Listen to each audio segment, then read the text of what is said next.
Bien, bonjour tout le monde. Donc, 10e cours de politique linguistique.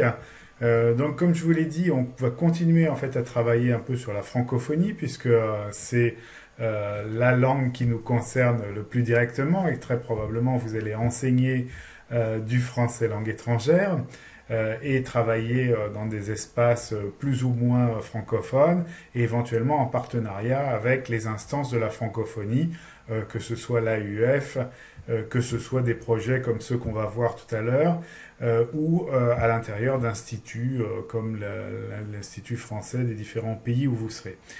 Donc soit de la coopération française vers l'extérieur, soit de la coopération francophone, un petit peu plus décentralisée et avec plusieurs têtes, évidemment, dans tous les pays francophones. Donc là, on va regarder en fait d'un peu plus près dans cette vidéo, on va regarder les actions de coopération francophone et on va essayer d'être le plus concret possible, d'aller le plus possible dans le détail, parce que bien évidemment, les grands discours, bon, c'est intéressant, mais c'est pas mal de voir concrètement ce qui se passe sur le terrain, et c'est ce qui est vraiment intéressant en fait. Donc on va pas remonter comme je l'avais prévu en fait du côté des grandes instances de décision de la francophonie, ça vous pourrez toujours les revoir, bon éventuellement on en parlera un peu, mais tout ce qui est organisation des sommets, des conférences ministérielles, etc. Bon, c'est évidemment là que se prennent beaucoup de décisions en fait sur la francophonie, enfin sur les grandes lignes politiques. Mais en fait, tout ça évolue en général assez lentement, évidemment. Puisqu'on est guidé par exemple par les objectifs millénaires du développement, on est guidé par des discours en fait sur le développement durable et ainsi de suite. Donc c'est des idées qui sous-tendent en fait ces différentes grandes organisations internationales. Elles évoluent relativement lentement et c'est probablement pas plus mal, ça permet de garder une certaine raison. Ceci dit, donc là on va essayer d'aller plus près du terrain en fait, donc et de regarder un peu ce qui se passe dans les actions de coopération francophone. Alors on va reprendre les vidéos de nos collègues de Lyon 3, bon, qui restent elles un peu au niveau grande décision, au niveau organisationnel, mais on regardera de plus près en détail en fait à travers le site de l'IFADEM et à travers le site de l'AUF et à travers un certain nombre d'expériences que j'ai pu avoir en Asie du Sud-Est et dans le Pacifique, comment ça se passe en fait sur le terrain concrètement, qu'est-ce qui se passe du point de vue francophone.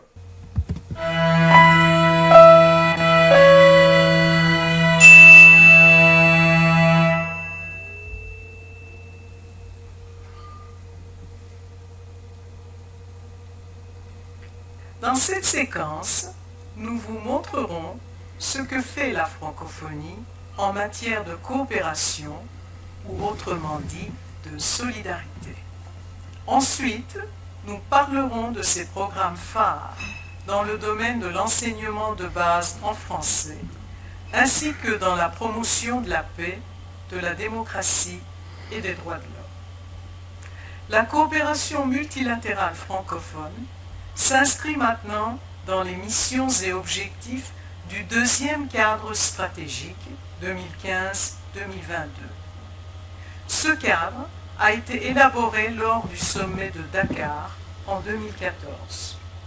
Le document fixe aussi les principes directeurs de coopération francophone.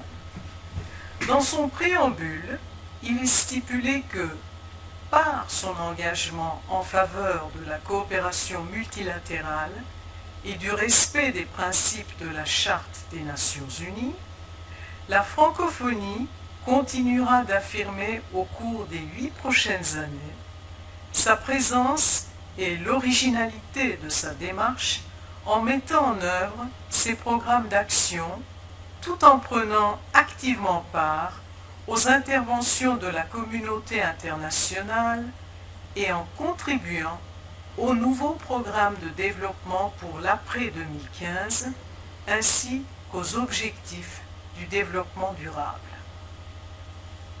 Tel qu'il a été dit jusqu'à présent, nous savons que la francophonie est très hétérogène au niveau du développement économique de ses pays membres. On y retrouve des pays parmi les plus riches, 2 membres du G8 qui sont le Canada et la France, et d'autres parmi les pays les moins avancés, appelés les PMA. 23 pays francophones classés dans la catégorie des PMA se trouvent en grande partie en Afrique. Ainsi, le principe de solidarité au sein de l'espace francophone conduit à prendre toute la mesure des écarts de développement entre les membres et à appuyer les États les plus en difficulté. L'objectif est la mise en œuvre d'une véritable stratégie de réduction de la pauvreté dans le cadre d'un développement durable. Le cadre stratégique pour la coopération multilatérale francophone définit les 4 missions de la francophonie sans hiérarchisation entre elles. La première mission est de promouvoir la langue française ainsi que la diversité culturelle et linguistique. Dans cette optique, les objectifs consistent d'abord à renforcer l'usage et assurer la promotion du français, mais aussi à préserver et à mettre en valeur la diversité linguistique. La promotion du français commence déjà au sein de pays membres dont le français n'est pas langue officielle ou courante. On peut citer par exemple la signature du pacte linguistique entre l'OIF et certains membres de l'organisation. Ce pacte vise à renforcer l'enseignement et l'usage du français dans les pays en question. Même dans certains pays où le français a un statut de langue officielle ou de langue d'enseignement, on peut mettre en place des programmes d'apprentissage du français, notamment par l'utilisation des médias et des technologies de l'information. C'est le cas par exemple de l'IFADEM, le programme d'initiative francophone pour la formation à distance des maîtres. Nous vous parlerons plus en détail de ce programme dans la séquence qui suit. La promotion du français se fait aussi auprès d'institutions internationales. C'est pourquoi l'organisation s'est dotée en 2006 d'un vade-mecum relatif à l'usage du français dans les organisations internationales. Il s'agit de guides et de recommandations ayant pour objectif de respecter l'usage du français comme langue de travail ou langue officielle au sein des organisations internationales. Pour la francophonie, la défense de la langue française doit aller de pair avec celle de la diversité culturelle et linguistique. L'objectif est aussi de renforcer l'ancrage de la culture dans les stratégies de développement et d'accroître l'engagement des jeunes et des femmes dans la création artistique, culturelle et numérique. À ce titre, on peut citer l'action phare qu'elle a menée notamment dans la sensibilisation des États membres à adopter et à ratifier la Convention de l'UNESCO sur la promotion et la protection de la diversité des expressions culturelles. L'action de la francophonie passe aussi par le soutien envers la production d'œuvres culturelles et les manifestations culturelles internationales. Par exemple, en Afrique, elle apporte son soutien au FESPACO, soit le Festival panafricain du cinéma et de la télévision de Ouagadougou. La francophonie a aussi mis en place le MASSA, le marché des arts et spectacles africains, qui vise à soutenir la production culturelle sur le continent africain. La deuxième mission de la francophonie est de promouvoir la paix, la démocratie et les droits de l'homme. Le tout vise à agir dans le plein respect de la déclaration de Bamako de 2000 et de celle de Saint-Boniface de 2006. Nous reparlerons plus en détail de cette mission vers la fin de cette présente séance. Ce qu'il faut retenir pour le moment, c'est qu'elle travaille non seulement pour l'enracinement des valeurs démocratiques, le respect des droits de l'homme, mais également pour la gestion des conflits et la consolidation de la paix. Dans ce domaine, elle exerce une influence en vue d'un rapprochement des points de vue et de faciliter un dialogue mondial. La troisième mission est de promouvoir l'éducation, la formation supérieure et la recherche. Pour cela, elle favorise des politiques axées sur les besoins du marché du travail et sur les demandes de participation citoyenne des jeunes, des femmes et des hommes. On voit bien que l'éducation représente une composante importante des actions de la francophonie quand on sait que 2 opérateurs directs sur 4 œuvrent dans le domaine de la formation supérieure, soit l'Agence universitaire de la francophonie et l'Université Saint-Goor d'Alexandrie. Elle apporte aussi un soutien aux États dans la gestion de leur système éducatif et la formation de leurs enseignants. C'est le cas, par exemple, du programme IFADEM, que l'on vous décrira plus tard dans cette présente séance. Également, la francophonie favorise l'enseignement, la formation et la recherche orientées vers le développement et l'emploi. Par exemple, elle facilite la mise en réseau des universités et les échanges entre les chercheurs du Nord et du Sud. Elle favorise aussi l'émergence de pôles de recherche à vocation régionale, en plus d'appuyer les projets de mobilité des jeunes chercheurs, femmes et hommes, au sein de son espace. Enfin, la dernière mission phare de la francophonie concerne l'innovation et la créativité au service de l'économie dans une perspective de développement durable. Par exemple, la francophonie aide les pays membres à élaborer une stratégie nationale de développement durable. Elle met ainsi l'accent sur l'intégration de la composante culturelle du développement durable, la transition énergétique, la lutte contre les dérèglements climatiques, les nouveaux modes de production et de consommation durables, ainsi que sur la création d'emplois durables pour les femmes et les jeunes. Également, en vue de l'accord de Paris sur le climat de 2015 organisé par l'ONU et la tenue des réunions préparatoires et de suivi pour les pays francophones afin d'arriver à trouver une position commune autour des questions environnementales au travers d'un document préparé par l'OIF et l'Institut de la francophonie pour le développement durable, IFDD. L'IFDD est un autre outil crucial dans l'accompagnement des États francophones mis à disposition par l'OIF. Le financement de ces actions se fait à travers un outil unique, soit le Fonds multilatéral unique, FMU, dans lequel les États versent leurs contributions financières, obligatoires ou volontaires, hormis le cas spécifique de TV5. Les actions de coopération francophone sont pilotées et mises en œuvre par l'OIF et les 4 opérateurs directs. Plusieurs modes d'intervention sont concernés.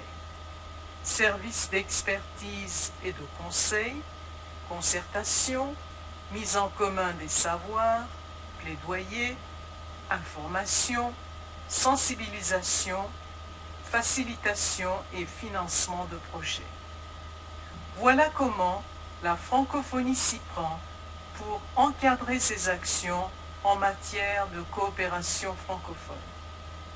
Après avoir vu le cadre général autour duquel se met en œuvre la coopération multilatérale francophone, nous vous présentons maintenant 2 études de cas portant l'une sur l'éducation et l'autre sur la paix, la démocratie et les droits de l'homme.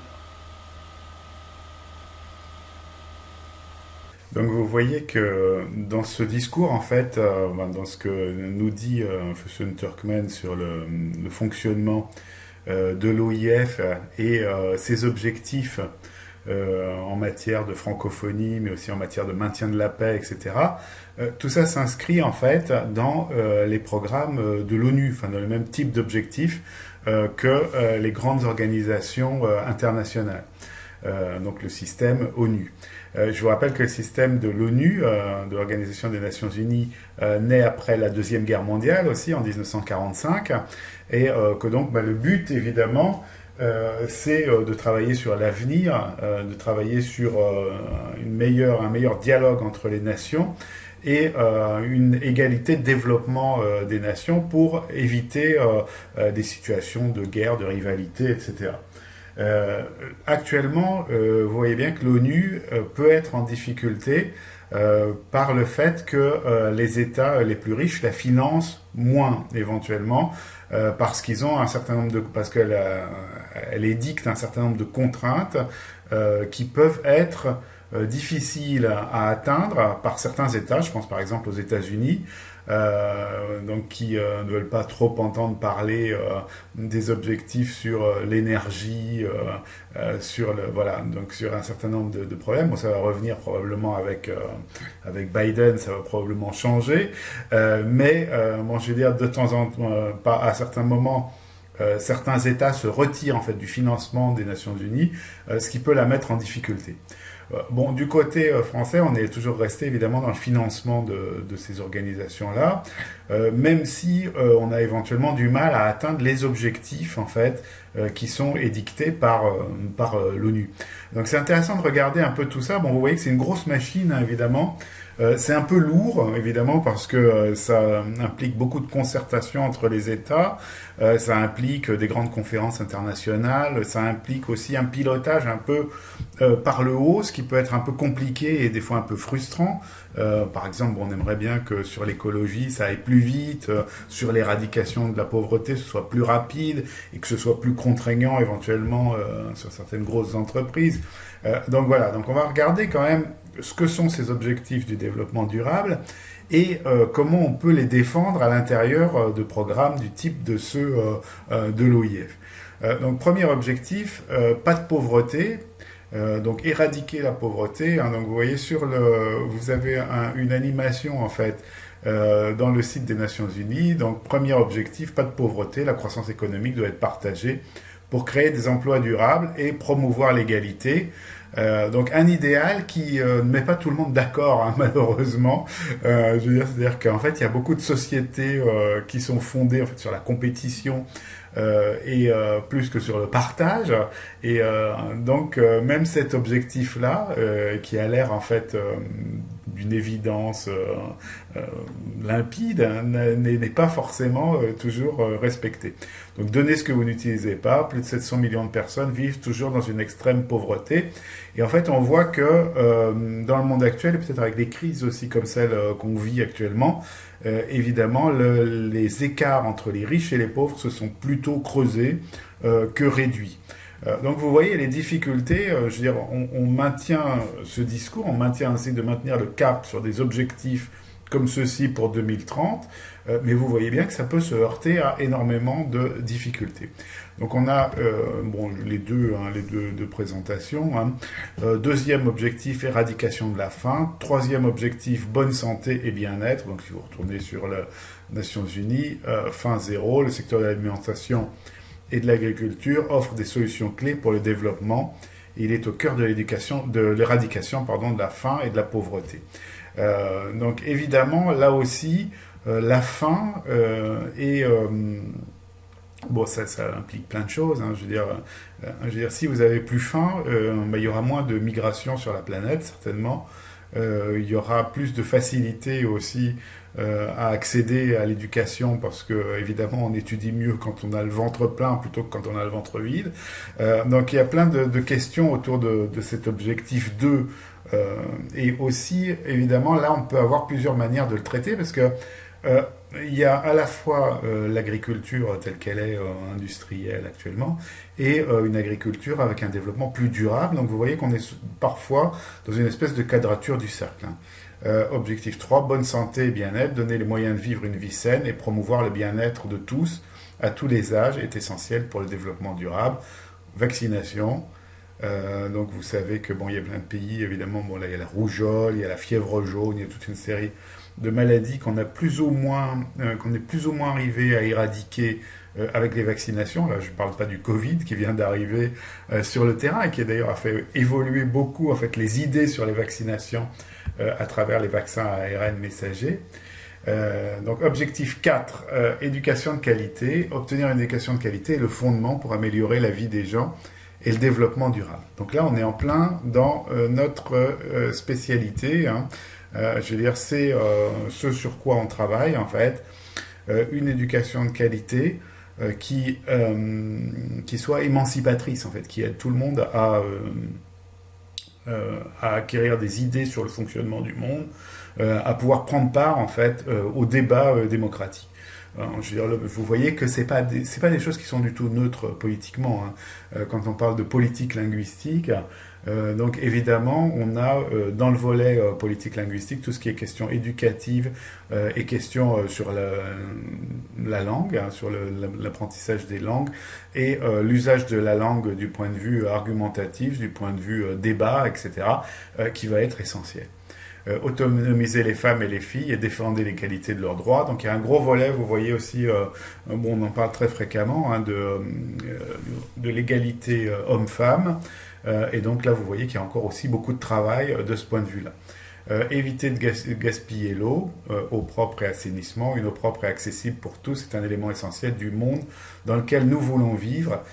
Et là, vous voyez que c'est un des grands défis en fait, des années qui viennent, c'est-à-dire l'accès à l'eau pour toute la population. On le voit absolument partout, en fait. Je veux dire, ça va être un des grands problèmes des prochaines années, en fait. Le fait que tout le monde puisse avoir accès à de l'eau potable en quantité suffisante. Utiliser des ampoules, donc la consommation d'énergie, hein, une énergie propre et d'un coût abordable. Donc ça, c'est l'un des objectifs qui faisait tiquer, en fait, les États-Unis en particulier dans leur version trumpienne avec les consommations d'énergie fossile et le gaz de schiste par exemple, etc., le pétrole évidemment, énergie durable, donc ça aussi c'est une des choses complexes dans les années qui viennent.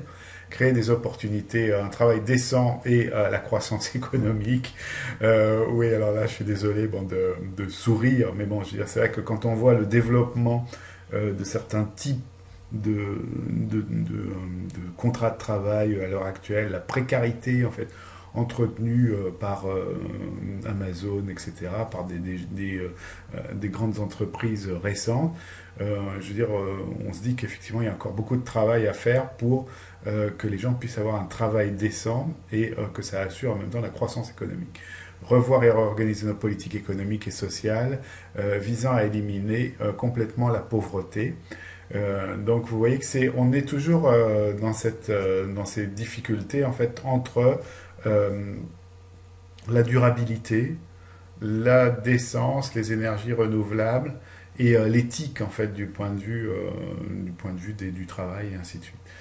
Financer vos projets d'infrastructure de base, industrie, innovation et infrastructure. Les investissements dans l'infrastructure sont essentiels pour parvenir au développement durable. Donc évidemment, infrastructure, donc les routes, l'eau, l'assainissement, l'électricité, qui reste rare dans de nombreux pays en développement. Donc vous voyez que là aussi, on est dans quelque chose qui est aussi à double tranchant, en fait, parce que qui dit route dit pollution, qui dit route dit aussi exode rural, qui dit eau par contre évidemment, là on est dans des besoins de base, assainissement, électricité, donc vous voyez que on doit continuer à se développer en fait, mais on voit maintenant en fait quels sont les travers du développement qu'on a connu dans les années précédentes. Soutenir les personnes marginalisées et désavantagées, réduire les inégalités, hein, objectif 10, villes et communautés durables, l'avenir que nous voulons comprendre des villes qui offrent à tous de grandes possibilités, Donc là, vous voyez, privilégier le vélo, la marche, le transport en commun. Donc on est dans la ville, l'idée de ville plus durable. Recycler le papier, donc consommation et production durable. Faire plus et mieux avec moins, recyclage, donc le papier, le plastique, le verre et l'aluminium. D'ici à 2050, il faudra l'équivalent de 3 planètes Terre pour maintenir le mode de vie actuel. Donc vous voyez que la durabilité, évidemment, avec la production de déchets énorme qu'on peut avoir, est problématique dans les années qui viennent et dès maintenant. Agissez maintenant pour arrêter le réchauffement climatique. Donc là, c'est l'objectif qui va de pair, évidemment, avec les énergies fossiles. Vie aquatique, protéger la gestion prudente de nos océans et mers est vitale pour un avenir durable.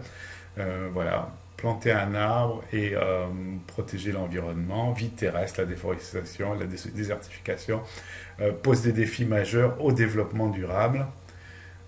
Défendez les droits de l'homme. Donc là aussi, on est dans ce même discours, en fait. On retrouve, vous voyez qu'on retrouve les facettes, en fait, du discours de l'Organisation des Nations Unies dans le discours de l'OIF. Paix, justice et institutions efficaces. Et objectif 17, partenariat pour la réalisation des objectifs, des partenariats inclusifs construits sur des principes et des valeurs, une vision commune et des objectifs communs sont nécessaires. Donc vous voyez que les objectifs du développement durable, en fait, ont renforcé et accru en fait ce qui était objectif du millénaire sur le développement. Si on regarde en fait ce site, en fait, les objectifs du développement durable donc, définissent 17 priorités pour un développement socialement équitable, sûr d'un point de vue environnemental, économiquement prospère, inclusif et prévisible à l'horizon 2030. Ils ont été adoptés en septembre 2015 par l'ONU dans le cadre de l'agenda 2030, dont c'est des objectifs chiffrés pour 2030. Ils prennent la suite des objectifs du millénaire, 8 objectifs couvrant les grands enjeux humanitaires, réduction de la pauvreté, de la faim, des maladies, accès à l'éducation, qui étaient destinés aux pays en développement pour la période 2000-2015. Cet agenda de développement a permis d'avancer sur la réduction de la pauvreté et de la faim, mais a montré ses limites en termes de réduction des inégalités et péchait par manque de transversalité. Les ODD entendent dépasser ces écueils en s'attaquant aux grands défis mondiaux dans leur ensemble. Donc vous voyez que les ODD, en fait, par rapport aux OMD, s'adressent à l'ensemble des pays, et pas seulement aux pays en voie de développement et au rôle des pays développés par rapport au PMA, mais entendent en fait travailler sur quelque chose de beaucoup plus global. Donc je crois que c'était un petit rappel, en fait de pourquoi le fonctionnement de l'OIF est ce qu'il est, à travers quelque chose de plus général, qui est l'Organisation des Nations Unies. Donc je veux dire, ça permet de réfléchir un peu à ce qui va se passer dans les années prochaines, jusqu'aux années 2030, et de voir dans quelle mesure on sera capable d'atteindre ces objectifs et d'identifier aussi mieux quelles sont les difficultés, en fait, qu'elles viennent d'États ou qu'elles viennent d'entreprises privées. Voilà un petit tour d'horizon en fait de ces objectifs pour le développement durable. Donc ensuite, on voit qu'on a un certain nombre d'objectifs côté éducation, parce que c'est ça qui nous implique le plus et qui nous intéresse le plus dans notre travail, puisque nous on travaille principalement en fait sur de l'éducation, sur de l'éducatif, et donc on va regarder de plus près en fait le projet IFADEM, puisque c'est un projet, donc une initiative de formation à distance des maîtres. Et donc on voit que là il y a une réflexion en fait assez globale en fait sur à la fois l'éducation, mais aussi la durabilité et les technologies. En fait, on va voir que ce projet-là essaye de mettre en place des réseaux de formation à travers des technologies innovantes et qui ait un faible impact en fait écologique et une forte valeur ajoutée sur le plan éducatif.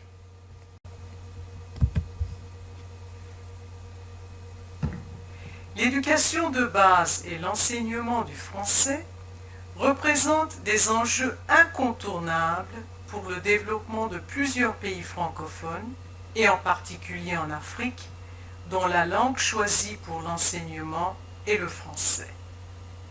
Ces deux programmes sont transversaux par rapport aux 4 missions du cadre stratégique de la francophonie, puisqu'ils concernent à la fois la promotion du français et de la diversité linguistique, l'appui à l'éducation, à la formation et à la recherche, en plus de la coopération au service du développement durable et la solidarité. Le premier programme d'enseignement que l'on vous présente est l'initiative francophone pour la formation à distance des maîtres, IFADEM, qui vise à améliorer les compétences des instituteurs en poste, en pédagogie et en enseignement du français.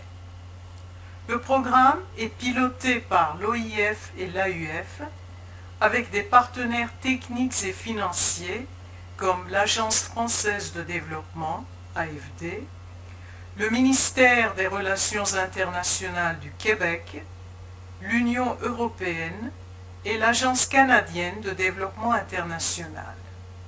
C'est une initiative qui a été demandée par les participants du sommet de Bucarest en 2006, ce qui rejoint la volonté de la francophonie de soutenir les politiques nationales de modernisation des systèmes éducatifs de ces pays membres.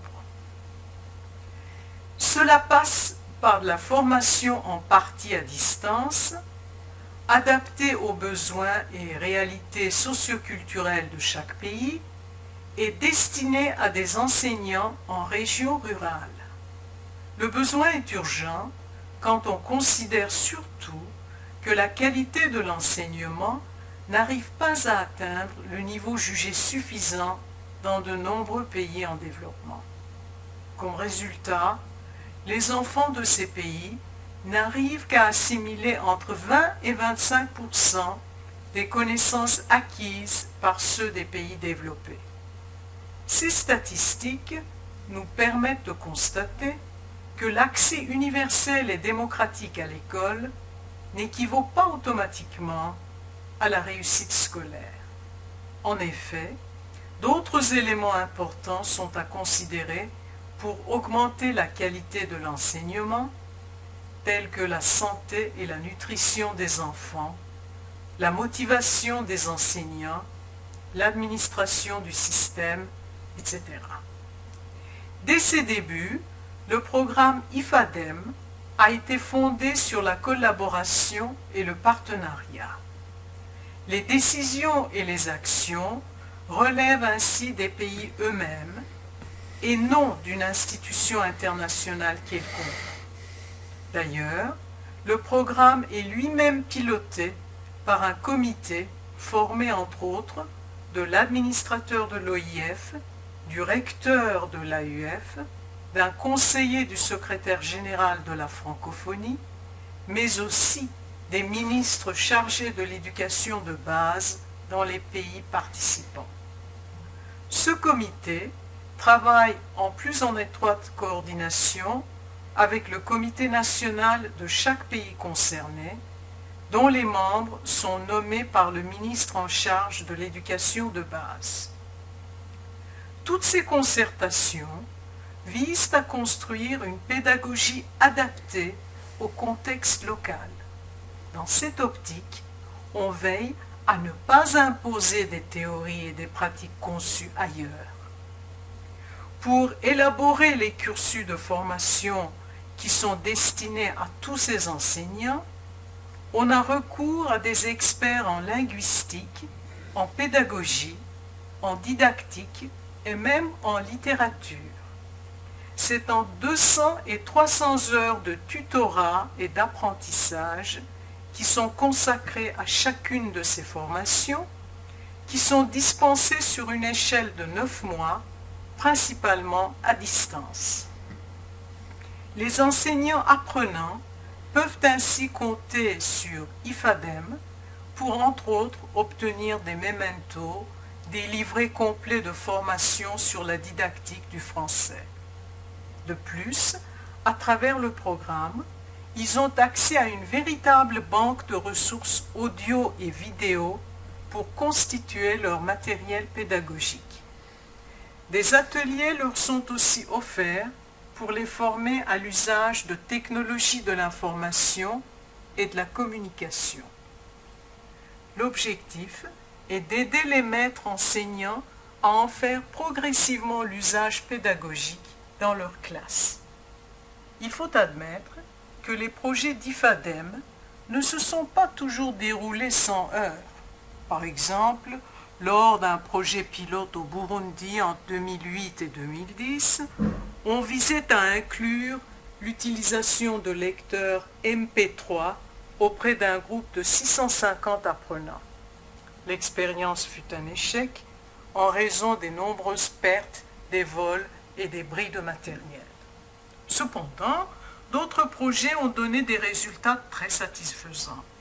Cela a été le cas en 2012-2013 lors d'une expérience en zone rurale de Madagascar qui incluait l'utilisation de téléphones portables. 460 enseignants, 22 tuteurs et 8 concepteurs pédagogiques ont utilisé leur portable pour accéder à des exercices qui leur étaient envoyés ou encore écouter des fichiers audio. De plus, le projet a surtout démontré que le portable permettait une proximité entre les enseignants apprenants et leurs tuteurs. En effet, malgré la distance, ils ont pu téléphoner à leur tuteur à tout moment, et cela via une ligne sans frais. Voilà comment IFADEM s'inscrit dans la promotion et l'amélioration de l'enseignement de base en français, et ce, depuis 2007. En cours de route, on a remarqué que parfois, l'enseignement strictement en français pouvait occasionner des difficultés chez les élèves. En effet, le rapport diffusé suite à l'étude sur les langues de scolarisation dans l'enseignement fondamental en Afrique subsaharienne francophone, la SCOLAF, financé et réalisé par l'OIF, l'AUF, le ministère des Affaires étrangères français et l'AFD dans 6 pays africains, Bénin, Burkina Faso, Burundi, Cameroun, Niger, Sénégal, démontre l'efficacité d'un enseignement bilingue dans la région. Dans certains cas, en plus de devoir s'adapter à l'école, les enfants devaient y passer la journée à apprendre la matière dans une langue qu'ils ne parlent pas à la maison. Pour eux, il a donc fallu trouver une solution afin de remédier à l'échec scolaire massif dû à la difficulté d'acquisition du français dans certains pays africains, particulièrement en zone rurale. C'est dans ce contexte que l'on a conçu le projet École et langue nationale en Afrique, ELAN, qui vise à faire la promotion et l'introduction progressive de l'enseignement bilingue au primaire, articulant langues africaines et langue française. Ce nouveau partenariat est né en 2011 avec l'appui technique et financier de l'OIF, l'AUF, l'Agence française de développement et le ministère français des Affaires étrangères et européennes. ELAN est aussi conçu avec la volonté des ministères de l'Éducation nationale de 8 pays, soit le Bénin, le Burundi, le Burkina Faso, le Cameroun, le Mali, le Niger, la République démocratique du Congo et le Sénégal. L'élan vise à mettre en œuvre un dispositif international d'optimisation et de renforcement des capacités au sein de la francophonie, OIF, AUF, Confemen, au service de l'enseignement bilingue dans les pays africains. Il cherche également à aider les ministères de l'Éducation nationale des 8 pays concernés afin de produire des réformes adaptées dans l'enseignement primaire. Pour ce faire, l'élan privilégie certains volets d'action, entre autres l'élaboration des réformes linguistiques scolaires, l'actualisation des programmes et des supports didactiques pour l'enseignement bilingue, la formation des enseignants en contexte plurilingue, la formulation d'un plaidoyer national pour un enseignement bilingue, la mise en œuvre de dispositifs d'évaluation des programmes, ainsi que la proposition d'une approche plurilingue pour l'enseignement de la lecture au primaire. Maintenant, nous voici mieux renseignés sur ces deux programmes phares pilotés conjointement par plusieurs opérateurs et partenaires francophones au service de la modernisation des systèmes éducatifs en francophonie. Voilà, donc on entre dans le concret, hein, je veux dire, dans ce qu'on fait sur le terrain, ce que fait l'IFADEM sur le terrain. Donc vous voyez qu'il y a plusieurs aspects en fait. Bon, Noël, si vous étiez là, Noël nous en avait un peu parlé au premier semestre dans le cadre du cours sur les nouvelles technologies et la formation en didactique des langues, hein, NTIC et DDL hein, du premier semestre.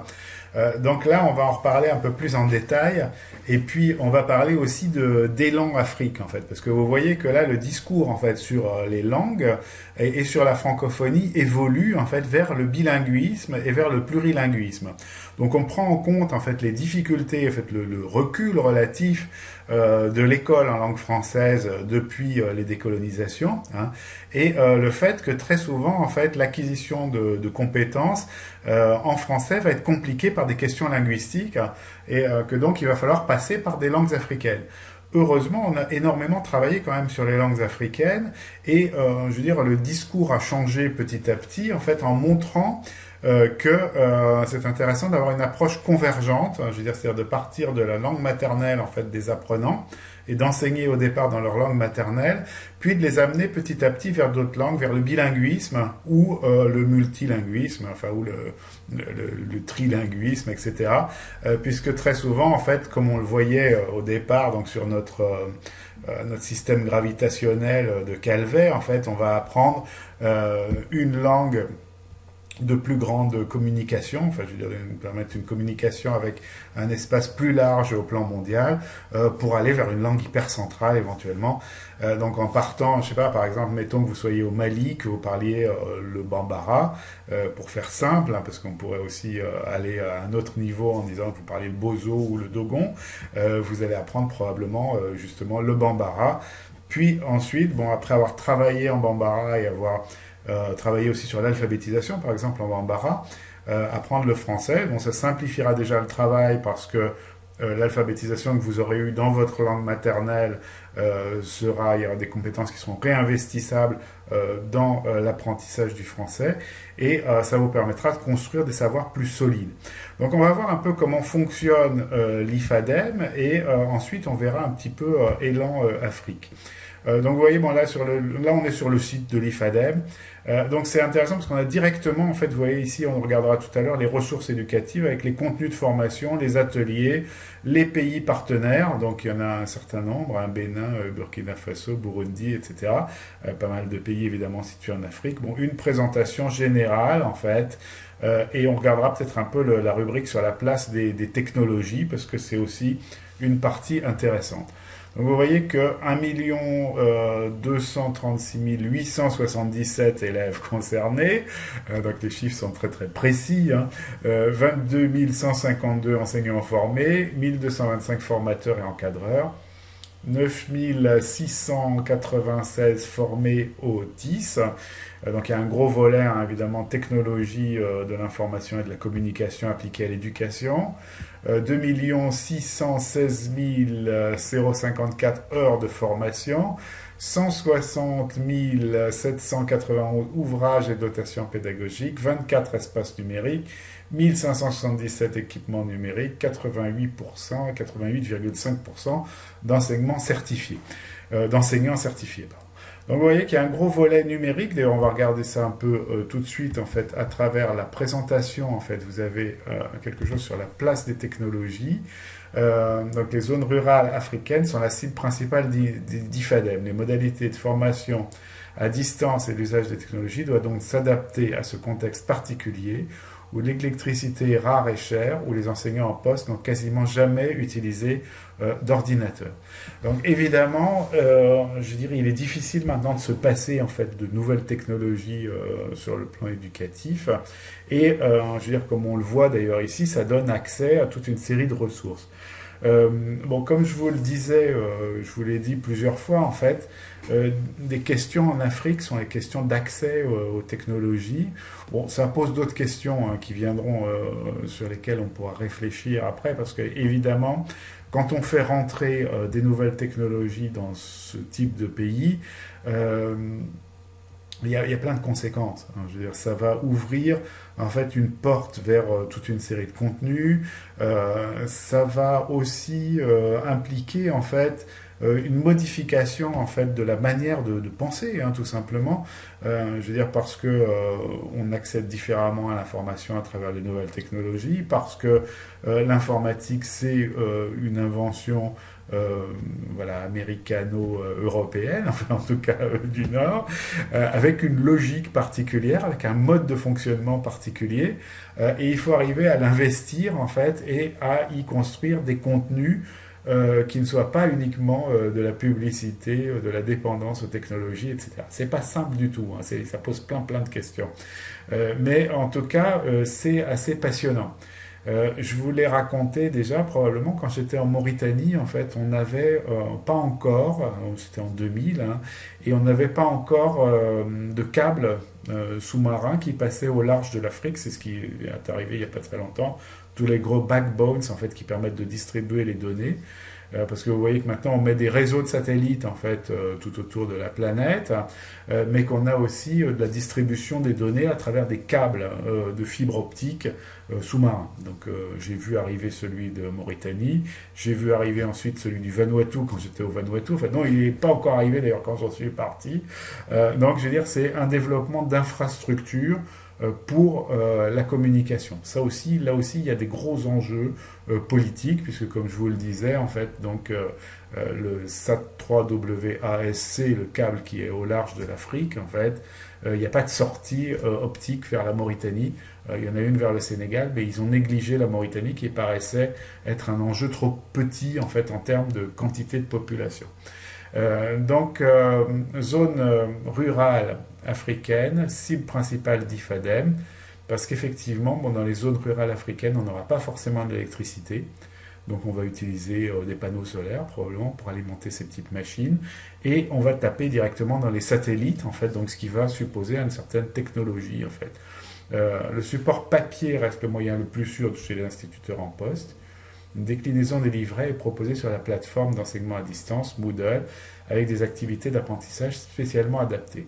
Les contenus de formation sont en accès libre, donc je dirais aussi on est dans l'idéologie en fait évidemment de l'AUF et de l'OIF, donc ce côté gratuit de l'éducation, licence Creative Commons. Les ressources numériques sont disponibles en ligne et sur Superfix dans les espaces numériques installés dans les institutions de formation des maîtres.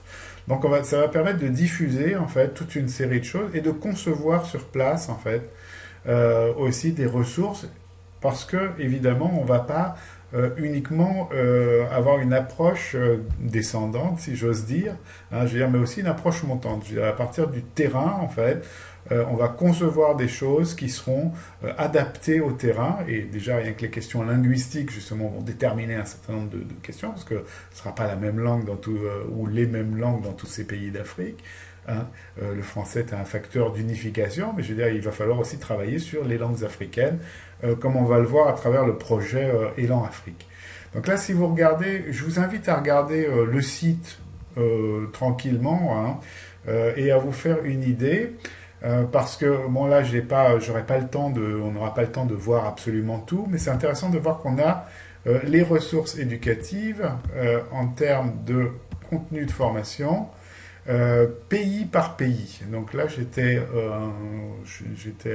allé chercher quelques ressources du côté de la Côte d'Ivoire, parce que c'est un pays que je connais pas mal, c'est un pays qui intéressera nos collègues Dimitri et Zoon et maintenant Do Tu Chang aussi, puisque c'est une Vietnamienne qui est devenue ivoirienne. Donc vous avez ici donc toute une série de livrets en fait qui sont destinés à l'école primaire. Là, on va regarder un peu plus en détail celui-ci. Donc vous voyez que vous les avez directement ici en téléchargement. Enfin, voilà, donc vous pouvez évidemment, à partir du moment où il y a l'Internet, vous pouvez récupérer en fait les contenus directement. Voilà, donc vous avez des contenus, voilà, donc là, ça c'est les concepteurs, alors les collègues de Côte d'Ivoire, hein, évidemment, voilà, sommaires, donc les symboles et les conventions, les objectifs, établir un lien entre le vécu des apprenants et les phénomènes scientifiques. Donc vous avez dans chaque livret, en fait, toute une démarche, en fait, avec des propositions de résolution de certains types de difficultés scolaires. Donc là, ça porte sur les sciences, hein. Voilà. Donc les sciences et les technologies à l'école primaire, dans le nouveau régime pédagogique en Côte d'Ivoire, le domaine des langues et le domaine des sciences occupent à eux deux 90% du volume horaire annuel, donc langues et sciences. Si l'enseignement-apprentissage du français et des mathématiques débute dès la classe de CP1, celui des sciences et des technologies commence à la troisième année de scolarité, c'est-à-dire au CE1. En Côte d'Ivoire, la langue officielle utilisée à l'école étant le français, la maîtrise de celle-ci constitue un élément fondamental pour garantir la mise en œuvre efficiente de l'enseignement-apprentissage. Donc vous allez avoir voilà, toute une série de livrets en fait, qui vont vous permettre, qui vont permettre aux enseignants de se former et de réfléchir à leur pratique enseignante et de la relier à ce qui se passe concrètement dans leur classe. Donc je vous laisserai les découvrir. Là, on n'aura pas le temps de découvrir tout ça. Donc, mais vous voyez qu'il y a toute une série de choses. Géométrie, activités pédagogiques et vie scolaire, management efficace des écoles primaires, développement des partenariats avec la communauté, donc à la direction des directeurs d'école. Donc vous voyez qu'il y a toute une richesse en fait de ressources gratuites et immédiatement accessibles à travers le programme IFADEM. Après, donc les technologies, donc là on y reviendra. Donc vous avez vu, on a parlé un petit peu des réseaux à travers les téléphones portables. En fait, vous voyez qu'aussi les coûts, évidemment, des technologies à mettre en œuvre ont beaucoup réduit en fait dans les dernières années. Et qu'on peut maintenant en fait diffuser beaucoup plus facilement des terminaux qui permettent d'avoir accès à ce type de ressources. Bon, là on parle de téléphone portable. Il y a d'autres choses comme par exemple tout ce qui est Raspberry, tous les mini ordinateurs format carte de crédit ou les toutes petites cartes en fait informatiques. Donc on pourrait diffuser en fait on peut diffuser en fait ce genre d'instruments-là pour avoir accès à des ressources éducatives directement réemployables sur le terrain. Voilà, je vous laisse explorer le site. Hein, donc il y a plein de choses. Il y a plein de pays qui peuvent vous intéresser en fait. Plein d'accès à des recherches, des partenariats avec différentes universités, les ministères de l'éducation des différents pays, les écoles, etc. Donc vous avez de quoi faire en fait dans la lecture de ces questions autour de l'IFADEM et beaucoup de choses à découvrir et à réutiliser éventuellement dans des pays où vous pourrez être en poste. On est là maintenant sur le site de Elan, donc l'initiative pour les langues africaines. Hein, et donc on voit en fait ici, bon, on est sur la page du Congo. Hein, donc le Congo, un énorme pays de 67 millions d'habitants, hein, autant de population que la France, sur un territoire absolument énorme de 2 345 000 km². Donc vous voyez qu'on a un certain nombre de choses qui commencent à se passer, évidemment en Lingala, en Kikongo, en Swahili et en Chiluba. Donc les langues, vous avez évidemment dans chacun de ces pays en fait plusieurs langues d'enseignement et une approche plurilingue en fait de l'enseignement. Alors avec quand même certaines difficultés, hein. On voit bien en fait quand on est sur le site de Elan que il faut qu'il y ait vraiment une volonté politique en fait de développer les langues africaines et une approche plurilingue. Hein, donc, parce que au-delà des déclarations d'intention, je veux dire, on voit qu'on manque un peu par rapport à ce qu'on voit sur le site de l'IFADEM. En fait, on manque un peu de production, enfin, d'exemples, en fait, de livrets en Kikongo, en Lingala, en Swahili. Je regardais aussi du côté du Mali, où quand même il y a eu aussi beaucoup de choses qui ont été faites en Bambara, en Fulfulde, etc., en différentes langues du Mali. Je veux dire, on ne les trouve pas forcément reprises ici dans le site. Donc il va falloir regarder d'un peu plus près comment ça se passe. Vous savez longtemps que certains pays, donc je vous donnais l'exemple du Mali à l'instant, ont développé en fait des livrets pour apprendre à compter, par exemple en Fulfulde ou en Pula ou en Bambara, ou pour apprendre à lire avec des contes, etc. Je veux dire, du temps de la Dnafla, il y a déjà il y a plus de 40 ans, il y a même plus de 50 ans. Donc on avait déjà en fait un certain nombre de choses en langues africaines. Même chose ici au Congo, hein, comme le dit le site. L'utilisation des langues nationales en République démocratique du Congo n'est pas un fait nouveau. Leur usage dans l'éducation connaît une longue tradition depuis les premières années de l'occupation belge. En effet, confrontés à la complexité linguistique de l'État indépendant du Congo, les Belges ont pris des décisions et des actes juridiques en la matière, entre autres l'adoption du français en 1904 comme langue officielle, celle de l'administration et de la justice, l'évangélisation se faisant dans les langues locales. Donc c'est ce qu'on disait aussi hein, dans cette question de politique linguistique. Très souvent, le fait religieux, en fait, va avoir des conséquences sur le plan linguistique. C'est-à-dire qu'en fait, quand on veut faire passer un message, eh ben, on va s'adresser aux gens dans leur langue. Donc, entre autres, l'évangélisation ou le prosélytisme religieux va être un bon vecteur, finalement, d'apprentissage des langues nationales. C'est curieux, mais c'est comme ça. Voilà, donc évangélisation, l'initiative d'initier progressivement les langues locales autour de quelques grandes langues d'expansion à vocation nationale, comme le Lingala, le Kikongo, le Swahili, le Chiluba. Ils les ont développés en les codifiant. Donc là, c'est l'intérêt aussi, évidemment, de ce qui se passe en fait avec ces langues. Hein, je veux dire, c'est-à-dire qu'on les a transcrites hein, et on les a normées en partie. En fait, je veux dire, il y a des linguistes qui ont travaillé dessus et qui se sont formés en fait pour. Bon, je me rappelle très bien du séminaire, par exemple, de Maurice Wyss à l'école pratique des hautes études sur la transcription et la codification des langues africaines, avec la fameuse revue Afrique et langage. On y reviendra si vous voulez.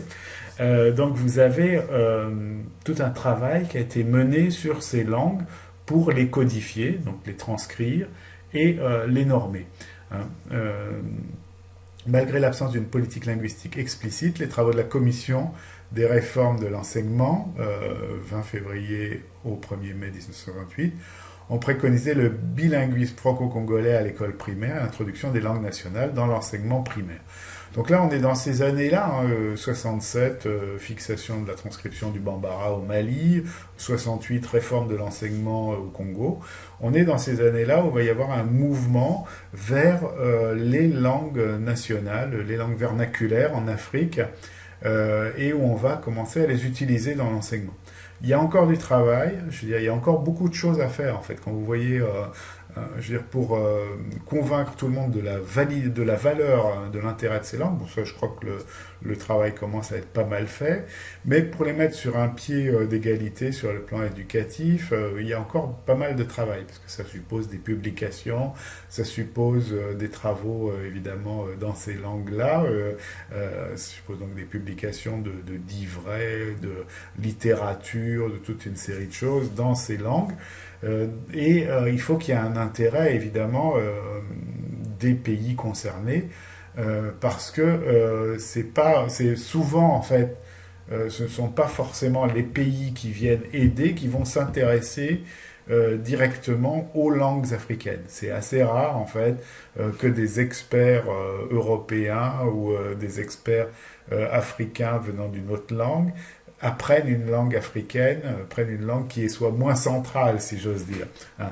Donc voilà, donc il y a encore pas mal de boulot à mon sens, hein. Mais il y a un intérêt et il y a des choses qui se passent en fait de ce côté-là. Donc il faut suivre en fait de près les travaux de ce type-là et éventuellement s'y investir en fait, si c'est votre pays qui est concerné en fait, si ce sont des langues que vous parlez, investissez-vous pour défendre en fait ces langues nationales et ces langues vernaculaires dans le cadre de projets de ce type-là.